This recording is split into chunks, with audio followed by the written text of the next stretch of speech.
Você sabe o que é pós-horror? E você sabe por que esse termo é polêmico e causa certa discórdia entre os cinéfilos e os fãs de terror e horror? Então fica comigo que já já a gente vai descobrir.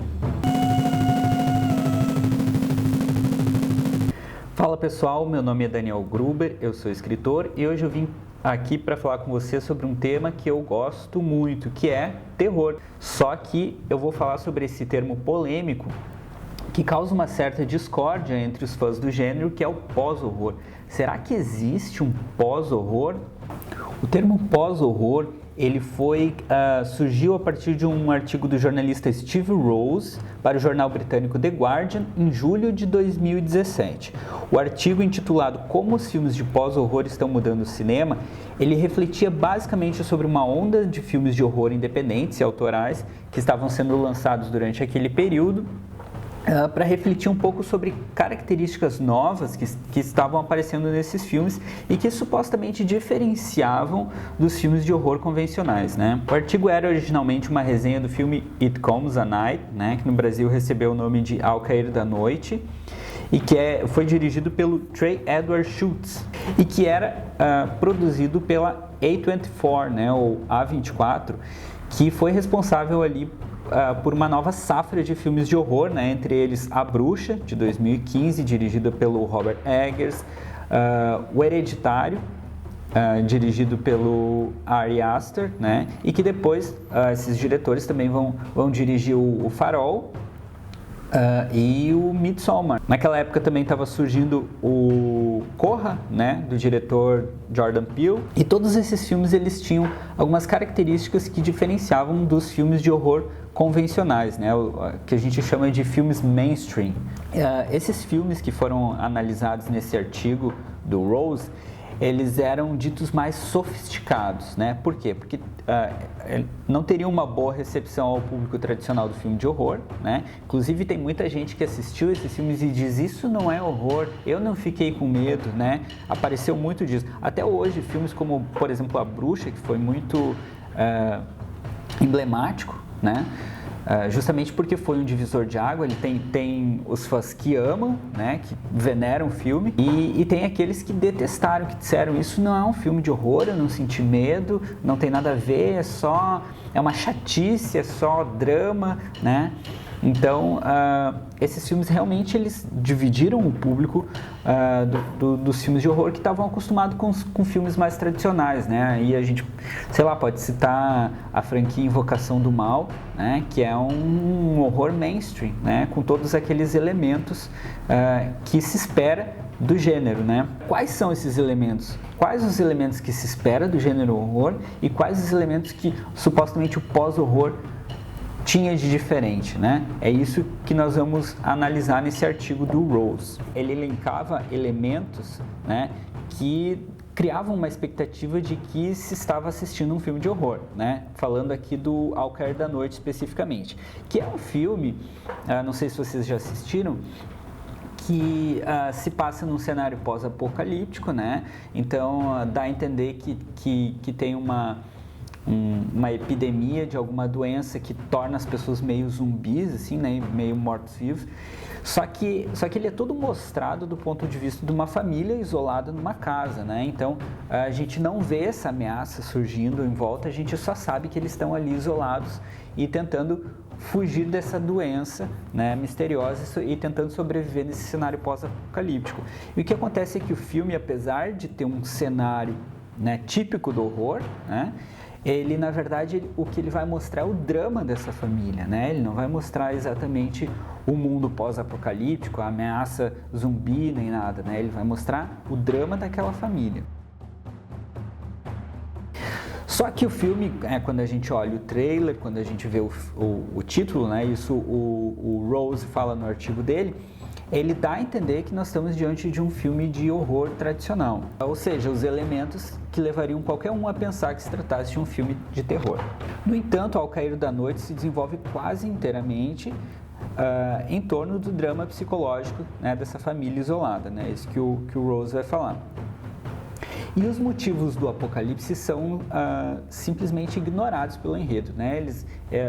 Eles não são explicados em nenhum momento, a gente sabe que está acontecendo aquilo e fica por isso. O próprio diretor do filme, né, isso o jornalista coloca no artigo dele, afirmou que não pretendia fazer um filme de horror em si, pelo menos não um convencional, apenas retratar seus medos pessoais, né? O diretor era um fã de filmes de horror, mas ele queria fazer um filme psicológico, né? Então era sobretudo um trabalho muito autoral. Ainda nesse artigo, o Steve Rose afirma que o horror é um dos gêneros mais sólidos do cinema, né? E aí a gente pode concordar um pouco com ele. O gênero do horror, ele tem uma série de elementos que são convencionais, né? Que a gente sabe que remete àquilo, né? São abordados de um viés da loucura, né? Da psicopatia, se usa elementos sombrios, né? Trilha sonora, enfim, todos esses elementos são convencionais do horror que fazem a gente saber que a gente está diante de um filme de horror.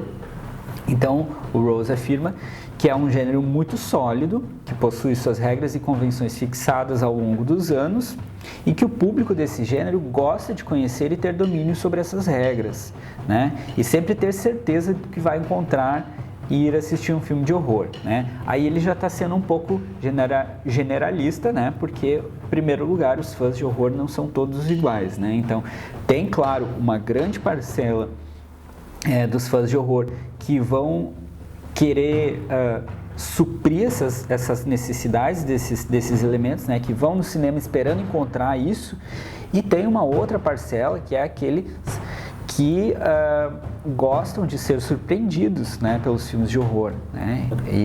E aí é que acontece a grande divisão de águas, né, porque esses filmes eles são obviamente surpreendentes, né? Eles mexem com essas características e com esses elementos.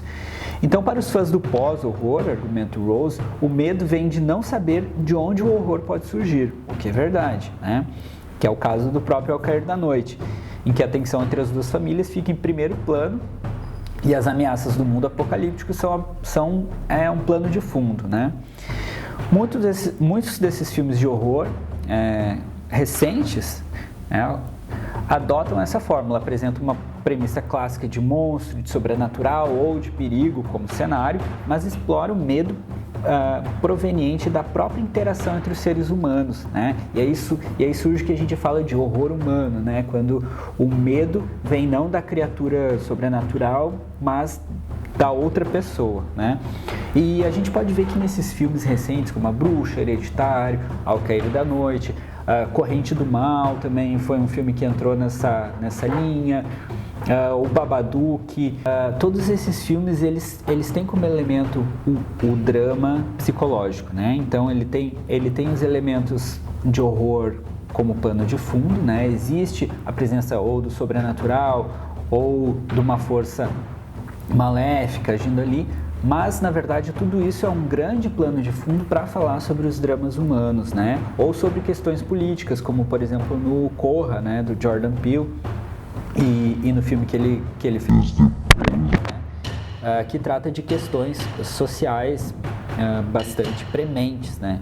Então o Rose finaliza esse artigo dizendo que o horror é um dos mais rentáveis gêneros da indústria, né, que é verdade, e está novamente em alta, né? E aí se a gente pensar, né, no que já falou, por exemplo, o Stephen King, de que de tempos em tempos, né, o horror volta a ficar popular, porque o horror sempre aparece no momento em que a sociedade está em crise, né? E nós definitivamente estamos num momento de crise política, de crise econômica, de crise cultural, né? E o horror tá muito forte, né, nesses últimos anos. É um gênero em que as pessoas estão recorrendo muito porque o sentimento de medo na população está aumentando, né? Então, a indústria tem faturado muito com eles, né, o Rose afirma, principalmente com aqueles filmes que trazem baixo orçamento e apelo de massa, né? Uma outra questão interessante desses filmes que supostamente entrariam na categoria do pós-horror, é que eles são filmes de baixo orçamento, né? Muito focados na interpretação dos atores e no enredo, sem muitos efeitos especiais, sem muitas locações, né? Agora, a grande questão, o grande problema desse artigo do Rose é o seguinte: quando a gente fala termo pós-horror ou pós qualquer coisa, né, a gente está assumindo que existe uma superação daquilo, né? Na maioria das vezes, qualquer termo que vai um pós antes é polêmico, né? Porque a gente precisa assumir como um todo, precisa ter uma unanimidade de que determinada época ou que determinado período artístico acabou ou está sendo superado para surgir uma nova, né? Então, isso é muito problemático, porque quando a gente fala em pós-horror, a gente está dizendo que o horror convencional já era, né? E que a gente precisa passar por uma nova fase de horror e que esses filmes não podem mais se enquadrar no gênero horror, né?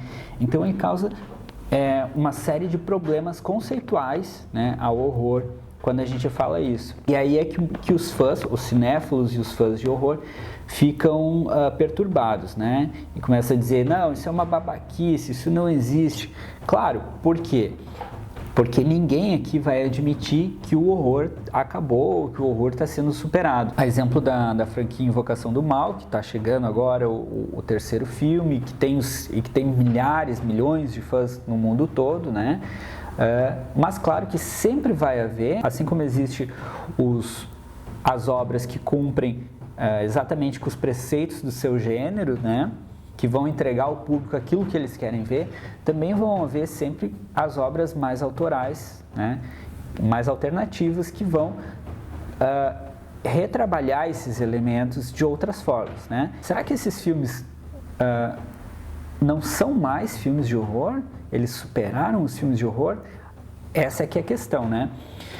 Porque se a gente buscar os filmes de horror mais antigos, principalmente da década de 70, a gente vê que esses elementos que o Rose está citando no artigo dele já existiam, né? Se a gente lembrar de O Bebê de Rosemary, O Homem de Palha, né? Que é um dos precursores do folk horror.